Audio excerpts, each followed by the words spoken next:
Altria recently hit its 52-week low at around $39. It is one I do hold in my portfolio and was one I have been adding in 2023. We're going to take a look at their income statement to see how well the company's progressing on the top line, bottom line. We're going to look at their updated balance sheet numbers after their earnings, their total cash versus total debt to take a quick health check. We'll look at their return versus some of their competitors over the last few years. We'll analyze their dividend safety as well as essentially some strong financial metrics. And we'll take a look and see what are the institutions doing. Are they buying or selling Altria Group? And as always, we will run them through our valuation model, getting to the intrinsic value and acceptable buy price with our investor margin of safety. Now, year to date, it is down 9%. We can see it has come some way away from that 52-week low, which we saw not too long ago. And it does offer a yield of 9.5%. It is a very high yielding company. And if you were holding this company over the last 10 years, you would be up at a very mediocre 11%. And we do see it hit its all-time high in the middle of 2017 at just under $80. So is this company undervalued? Should we be continuing to add? Or is this some cause for concern around Altria Group? Now, top line revenue, as always, we look for 3 to 7% growth year on year. December 2018, 19.6 billion on the top line. December 22, 20.7 billion. So it has grown over the last 5 years, not at a very rapid rate. And if we look at the trailing 12 months, it looks like 23 December will be in line with the previous year. So what we can see is it is struggling to keep up with inflation on the top line. We do see it increase slightly to 2019 and 2020 and again in 2021 before falling down in 2020. We'll look at the last 10 years percentage-wise as well to see whether or not this company is even keeping up with inflation. Now, bottom line, 7 billion in 2018. Latest annual report, 5.8 billion. And we do note that the trailing 12 months is showing some strong signs of large growth for 2023. Now, December 2018, we do see it drop down to 2019 of a net loss before picking up, then dropping, and then increasing, and an expected another increase. So it is fairly inconsistent, although both bottom line and top line over the last 5 to 6 years do look like they will be increasing. Balance sheet, quick health check, total cash versus total debt, 1.3 billion in December 2018. 1.5 billion from their latest quarterly report. So they're holding a very small amount more of cash than they did over the last 5 years. Now, numerically and directionally, what does their total debt tell us? Well, we can see it has gone from around 0.7 billion to 25 billion. So it has pretty much moved roughly in line with that cash. Very minimal though. So we do still see a very large total debt amount. In terms of some of their competitors in the industry, it is the tobacco industry. We have BTI, which we have reviewed on the channel a few days ago, Japan Tobacco Imperial Brands, and a few other well-known. Year to date, so it does include those dividends reinvested. For Altria, you would be pretty much down 3%, BTI significantly higher. And if we extend that to the last 5 years, we actually see that Altria Group still one of the worst performing, up 14%. BTI, another well-known competitor, up slightly higher at 23%. But as always, do remember past performance is never an indicator for the future. Now, institutional ownership is sitting around 59%. We do see around 4.4 billion worth of sales by the big institutions over the last 12 months.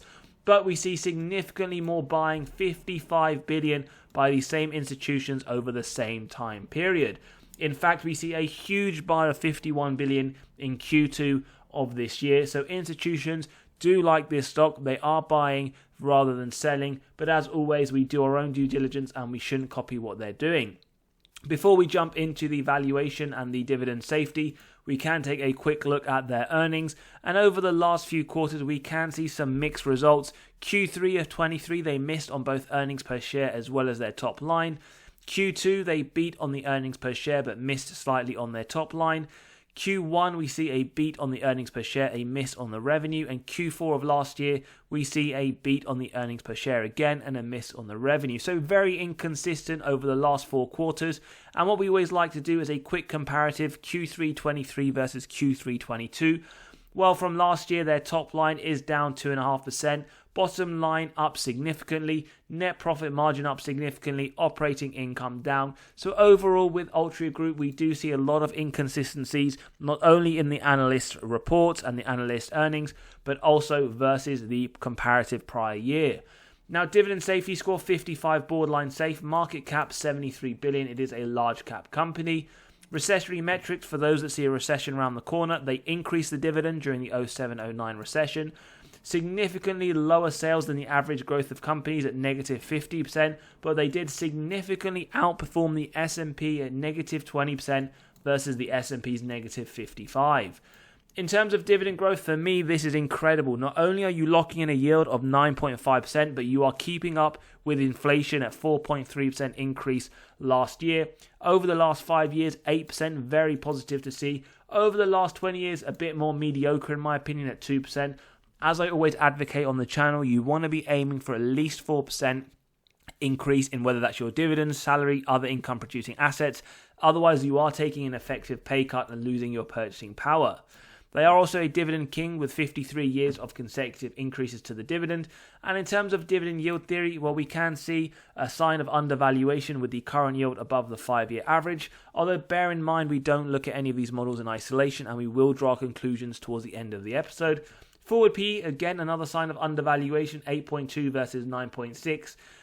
And when we compare it to the sector PE, we see Altria at 8.2 with the consumer staples at 18.4. As I mentioned, it is trading towards the mid to lower end of that 52-week range. Now, in terms of free cash flow payout, below 85% is what we target for tobacco companies, slightly higher than the 60% that I personally look for the majority of companies. And over the last 5 years, it has been pretty much below that. 2023 as well is expected to be 61%. So I would like to see another nice increase, slightly higher than inflation in 2024. Free cash flow per share, well, the positive news, it is increasing more than twice growth from 2013, 212 to 502. We do see inconsistencies. It isn't increasing consistently year on year, but it is moving in the right direction. 2023 expected to be even higher, which is a very positive sign of the business. Sales growth. Now, this is one thing you need to understand with the industry. There have been lots of articles. We run through a lot of analysis on the channel. The tobacco industry is dying. Their top line, their revenues, the volume is dropping year on year. The way that these companies get around it is essentially increasing the prices. Products like cigarettes are ones that a lot of people will buy no matter how high the price. So whilst a lot of people are essentially moving away from cigarettes, those that are essentially using cigarettes are willing to pay a higher price, which does affect some of that sales. We do see it has grown between 1 to 5% over the last 10 years. But in 2022, we see a drop of 2%, and 2023 is expected to be another year of another drop. Now, yes, that is a bit of a worry in my opinion, but when we take a look at the financial statements, we see that the bottom line from 2021 is increasing, even though what we do see here is that the bottom or top line is decreasing. So whilst their top line sales are reducing, we see their bottom line net income increasing. So they are still finding ways to increase their bottom line, even though their top line revenue, which is made up of the price and the volume, is lowering. Sales then, for those that like to see numerically, 17.7 billion in 2013, 21 billion in 2022. And shares outstanding, one thing that is nice to see, over the last 10 years, they have returned excess cash to investor pockets by buying back shares, and they've bought back over the last 10 years 10% of those shares outstanding. ROIC, incredible. 10% or more is what I personally look at to give me faith that management can effectively allocate their capital. The last 2 years in the 40s, 2023 expect to be 51%. This is very, very positive news for investors. Operating margin and free cash flow margin, not much to say other than they are consistently doing very strong, well above the minimums that we look for in the tobacco industry. Net debt to EBITDA, for those that are new to the channel, effectively is the earnings before interest, tax, depreciation, amortization. These numbers show us the number of years it would take the companies to pay off all of their debt, net of cash on hand. And what we can see in 2022, it would take them 1.85 years. 2023 expected the same. So we do believe that that dividend is safe, as well as the strong balance sheet for this company. Now we can jump into the valuation model. And as always, if you enjoy the content, values being provided, smash that like button, hit the subscribe and bell button so you are continually notified of these videos as they drop. And do click on that pinned comment below so you can grab a copy of the intrinsic value calculator to get to the intrinsic value and acceptable buy price of companies in your own portfolio. So the first model we're jumping into is Graham's valuation. We have the stock ticker symbol, the earnings per share, growth rate per analyst estimates, and that current yield on AAA corporate bonds, giving an intrinsic value of around $45. As we can see, that's pretty much 10% upside to the current trading price, but it is within that 52-week range. So not only are you having upside, but you are locking in a nice yield, which will only increase that yield on cost over time. But as always, remember, we don't look at any of these models in isolation and we'll draw our conclusions towards the end. We then have the multiples valuation model. In companies in a similar sector and size that we analysed on the 5-year return, we have the average of their PEs multiplied by the earnings per share to give a stock price on the multiples model of $59. Now, when we take a look at that, that is pretty much not at their all-time high, but it is at a very high price, higher than the 52-week high, again showing signs of undervaluation for Altria Group in the current market. We then move on to the third model, the dividend discount model, and as we can see, over the last 5 to 6 years, the average growth has been around inflation, in fact slightly higher, so not only are you locking in a very strong yield, but you're also getting an increase year on year above inflation. Forward looking, I have gone very, very pessimistic, very conservative at 1%. As always, if you do grab a copy of the model, you can play around with these numbers. A lot of people will be putting a much higher number in here. This gives a DDM price of $57. Again, very strong upside to the current trading price and above the 52-week high. We then move on to the fourth and final model, the DCF model, with our free cash flows year on year. Average growth rate at 10.84%. Now, we have gone lower than analyst estimates with a negative 2% to their free cash flows year on year for the foreseeable future. With a discount rate, we get the present value of future free cash flows and terminal value. Add together with the cash, subtract total debt, get to equity value, divide by shares outstanding to get a DCF price of $49. Again, some nice upside to the current trading price at around 20% and pretty much at that 52-week high. As always, the intrinsic value is just the average of these four models. And if you enjoy the content values being provided, smash that like button, hit the subscribe and bell button so you are continually notified of these videos as they drop. Now, we start off with a 10% margin of safety if we believe that there's essentially a wide moat, strong financial metrics, good forward-looking data.